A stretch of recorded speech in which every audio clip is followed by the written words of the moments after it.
principios de la tarde del 12 de octubre de 1960, un estudiante de secundaria de 17 años llamado Otoya Yamaguchi se encontraba solo en la casa de su hermano en la ciudad de Tokio, Japón.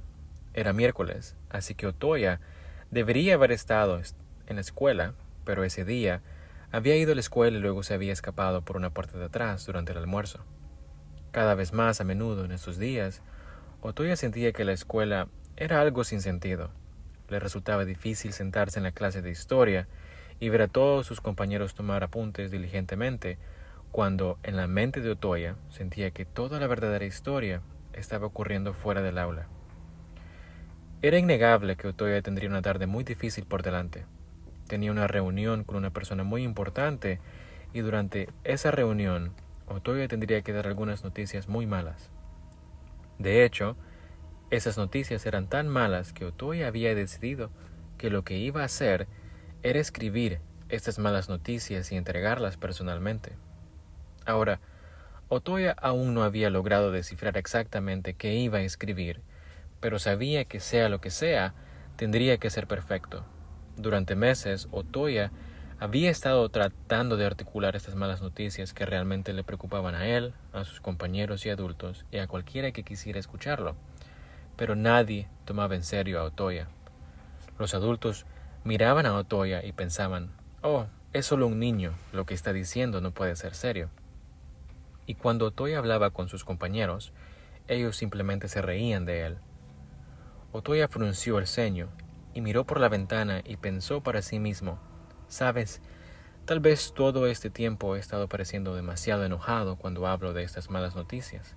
Tal vez necesito cambiar la forma en que hablo de ello para sonar más sincero». Y mientras Otoya pensaba en esto, de repente pensó, «Sé exactamente qué escribiré». Y así, Otoya abandonó el sitio donde estaba sentado y corrió hacia el escritorio de su hermano, agarró una hoja de papel, un bolígrafo y comenzó a escribir. Durante el último año, Otoya había sentido que realmente había crecido y comenzado a encontrar su verdadero yo. Había sido criado en un hogar muy estricto. Su padre era un coronel en el ejército japonés y esperaba que Otoya fuera obediente y educado. Y eso fue lo que Otoya hizo. Pero un par de años antes, Otoya había logrado asegurarse un lugar en una escuela secundaria en Tokio, lejos de donde había crecido, lejos de su padre, y estaba realmente emocionado. Sentía que ir a esa escuela de secundaria en Tokio finalmente le permitiría librarse de las estrictas reglas autoritarias de su padre. Y su padre lo dejó ir a la escuela de secundaria en Tokio, pero después de solo un par de semanas, resultó que el padre de Otoya había decidido que no quería que fuera allí y había insistido que Otoya regresara a casa y fuera a una escuela católica más cerca de su pueblo natal. Y fue en este punto que Otoya, por primera vez en su vida, decidió hablar claramente con su padre.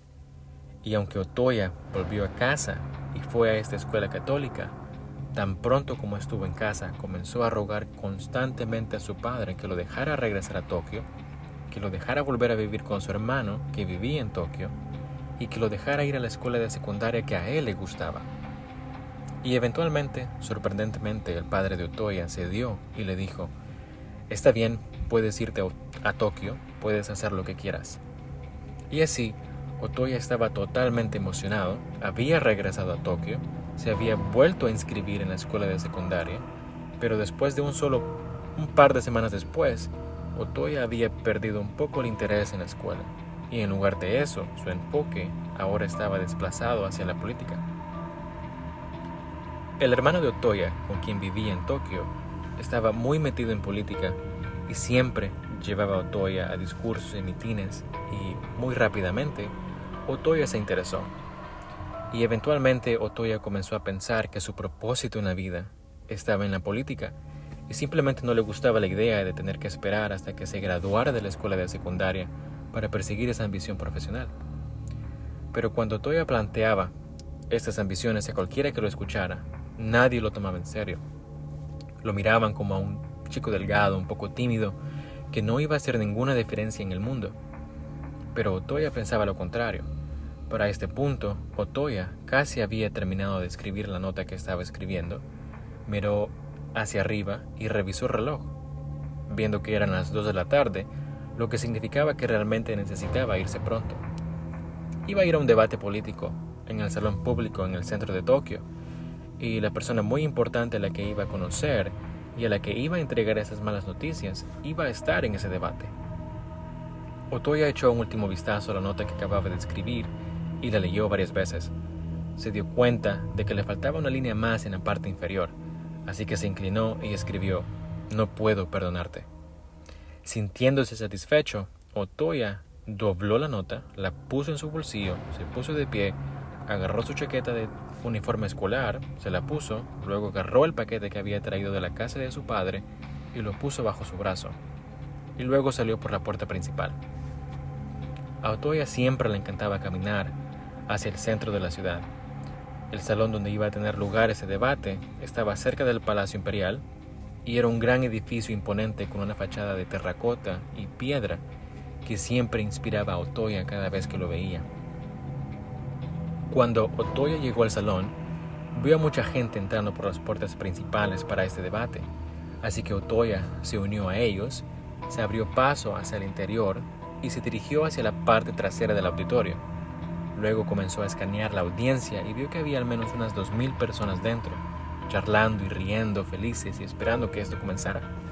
Pero todo lo que Otoya podía pensar era dónde estaba esa persona que iba a conocer, porque mientras miraba a su alrededor, no la veía. Alrededor de las 2:45 de la tarde, el moderador de este debate subió al escenario, se acercó al podio, agarró el micrófono y comenzó a decirle a la audiencia que tomara sus asientos y que se callara. Y luego comenzó a explicar las reglas para ese debate. En ese punto, Otoya realmente solo estaba medio escuchando porque aún estaba mirando alrededor del interior de este salón en búsqueda de la persona a la que iba a conocer. 15 minutos más tarde, alrededor de las 3 de la tarde, el moderador dejó el podio y un nuevo orador salió al escenario. Era un político llamado Inahiro Asanuma y era el presidente del Partido Socialista de Japón. Pero cuando comenzó a hablar y todas las miles de personas presentes se inclinaron para escuchar, Otoya no estaba escuchando en absoluto porque ahora podía ver a la persona a la que iba a conocer. Había tenido cuidado de no causar ningún disturbio. Otoya se movió desde la parte trasera del auditorio hacia el costado del edificio y comenzó a caminar por un pasillo lateral, deteniéndose brevemente cerca de un bote de basura donde sacó el paquete que había traído de la casa de su padre, la desenvolvió y tiró el envoltorio y luego sujetó lo que había dentro del paquete. Luego, Otoya miró lo que estaba sosteniendo, respiró profundo y luego miró hacia arriba y comenzó a correr. Lo que sucedió a continuación fue transmitido en vivo por televisión en todo Japón y esa noche las imágenes se volvieron tan virales que prácticamente estaban por todo el mundo. Un fotógrafo que casualmente estaba entre la multitud de personas que observaban ese debate también tomó una foto muy icónica de lo que sucedió a continuación con Otoya. Y esa foto en realidad llegaría a ganar el premio Pulitzer de 1961. Este premio es un gran reconocimiento, es el premio más prestigioso para el periodismo. Resultaría que la persona muy importante a la que Otoya supuestamente iba a conocer dentro de ese salón durante ese debate era de hecho el orador en el escenario a las 3 de la tarde, Inahiro Asanuma, el presidente del Partido Socialista de Japón, y el paquete que Otoya había traído de la casa de su padre a esta reunión era una espada samurái. Así que después de que Otoya desenvolviera la espada, respirara profundamente y luego corriera hacia el escenario, se lanzó hacia el podio, desenvainó la espada y la clavó en el torso de Asanuma antes de que pudiera defenderse. Y el fotógrafo en la multitud que ganaría el Pulitzer casualmente tomó una foto justo cuando Otoya estaba sacando la espada de Asanuma y preparándose para apuñalarlo nuevamente. Los espectadores se abalanzarían inmediatamente sobre el escenario y derribarían a Otoya, pero el daño ya estaba hecho. Asanuma fallecería a causa de sus heridas en el plazo de 1 hora. Resultaría que desde que se mudó a Tokio, Otoya se había convertido en un ultranacionalista de extrema derecha, radical. La nota que Otoya había escrito cuidadosamente y luego doblado y guardado en su bolsillo antes de llevar a cabo ese asesinato solamente decía que Otoya no odiaba personalmente a Asanuma, pero Asanuma estaba transformando lentamente a Japón en un país comunista, y por eso Otoya no podía perdonarlo. Otoya decidió que tenía que actuar. Otoya fue arrestado inmediatamente, pero 2 semanas después, mientras estaba en prisión, se quitaría la vida.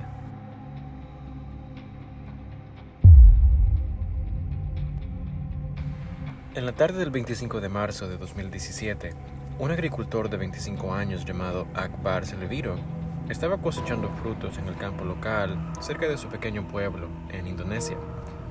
La forma en que Akbar solía hacer esto era usando un palo largo curvado con el que golpeaba la fruta, una fruta roja brillante en el árbol, haciéndola caer al suelo para luego recogerla, ponerla en su carreta y llevarla a casa para luego venderla.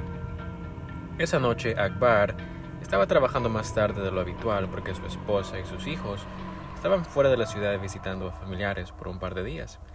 Así que Akbar no quería regresar a casa, ya que ésta estaba vacía. Por eso Akbar decidió trabajar hasta tarde porque había mucha fruta madura y quedarse esa tarde sería bastante rentable. Sin embargo, después de un tiempo, cuando finalmente el sol se ocultó y se estaba volviendo difícil ver la fruta en el árbol, Akbar supo que realmente necesitaba irse pronto porque esa área por la noche no era para nada segura. Así que Akbar recogió el resto de su fruta del suelo, puso el palo en la carreta también y comenzó a hacer rápidamente su camino de regreso a casa. Esa misma noche, uno de los vecinos de Akbar estaba dormido en su cama dentro de su casa cuando de repente se despertó al sonido de un ruido que venía del campo, no muy lejos de donde Akbar había estado cosechando su fruta. Así que este vecino, al sentarse, no podía realmente distinguir qué era el sonido. Casi parecía un grito de una persona o tal vez algún animal que se peleaba con otro animal. Pero mientras el vecino se quedaba allí, tratando de escucharlo de nuevo, no escuchaba nada más que los sonidos normales provenientes del exterior. Así que el vecino decidió que el sonido que había escuchado debía haber sido un gato o tal vez un mono. Sea lo que sea, no podía ser importante. Y así, este vecino volvió a dormirse. Al día siguiente, otro de los vecinos de Akbar salió de su casa para comenzar a caminar hacia el campo para cosechar frutos. Normalmente, a esta hora, Akbar también saldría porque a menudo iban juntos al campo. Pero este vecino mira y Akbar no está fuera. Mira hacia la casa de Akbar y está oscuro y tranquilo. Así que este vecino está pensando para sí mismo, ¿dónde está Akbar? Sé que trabajó hasta tarde anoche y no lo escuché regresar a su casa. Y ahora que lo pienso, no lo he visto en todo el día y por supuesto tampoco lo estoy viendo ahora. Así que este vecino, preocupado por Akbar, se acercó y tocó a su puerta, pero nadie respondió. Y empezando a pensar que algo podría estar mal con Akbar, este vecino fue a la casa del tío de Akbar. Y cuando el tío de Akbar abrió la puerta, este vecino explicó lo que estaba pasando y su preocupación de que algo le pudiera haber pasado a Akbar. Entonces el tío y este vecino regresaron a la casa de Akbar e intentaron abrir la puerta, pero estaba cerrada con llave. Miraron dentro de las ventanas y parecía que no había nadie allí.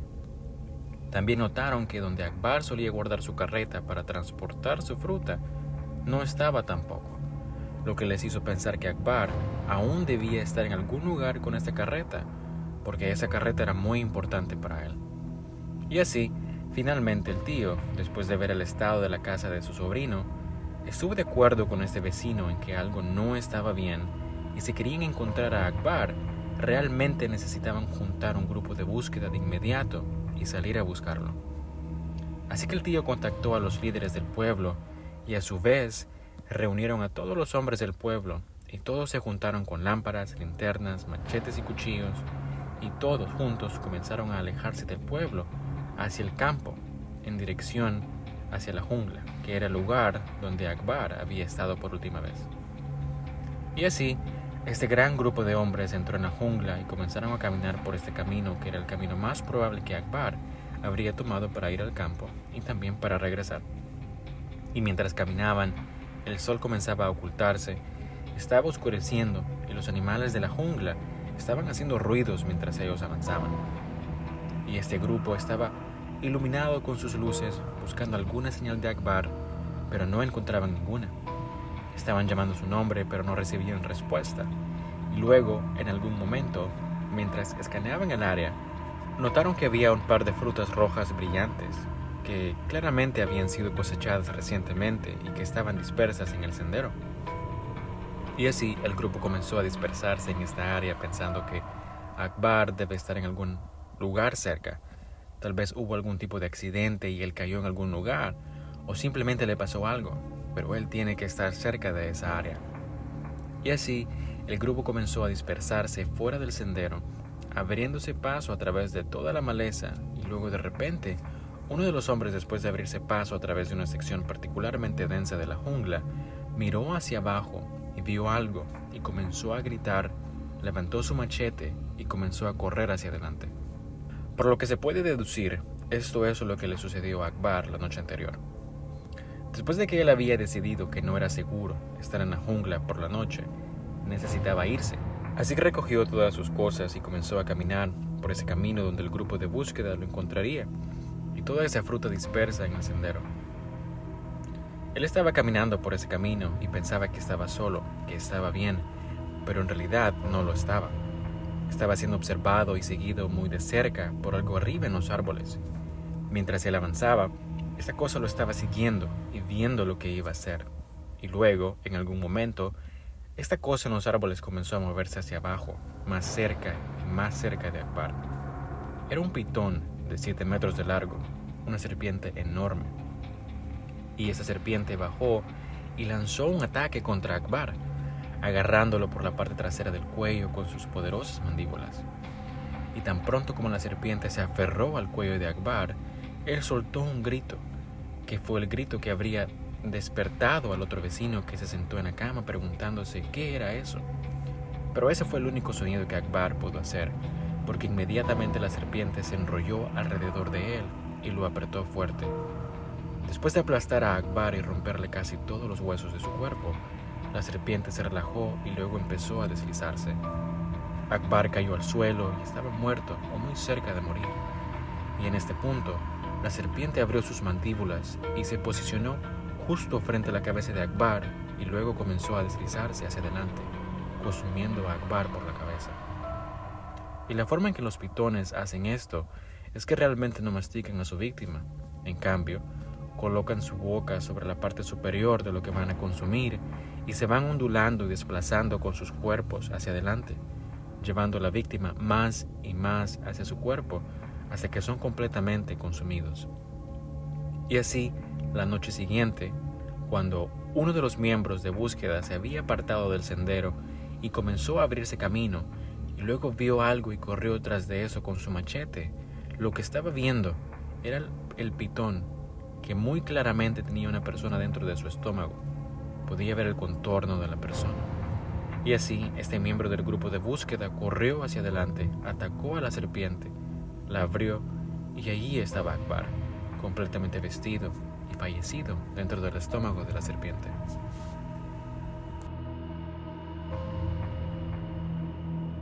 Esto ha sido todo por hoy. Muchas gracias por escuchar. Si te ha gustado, por favor dale like y considera suscribirte a mi canal para ver más contenido como este. Y como siempre, hasta la próxima. Adiós.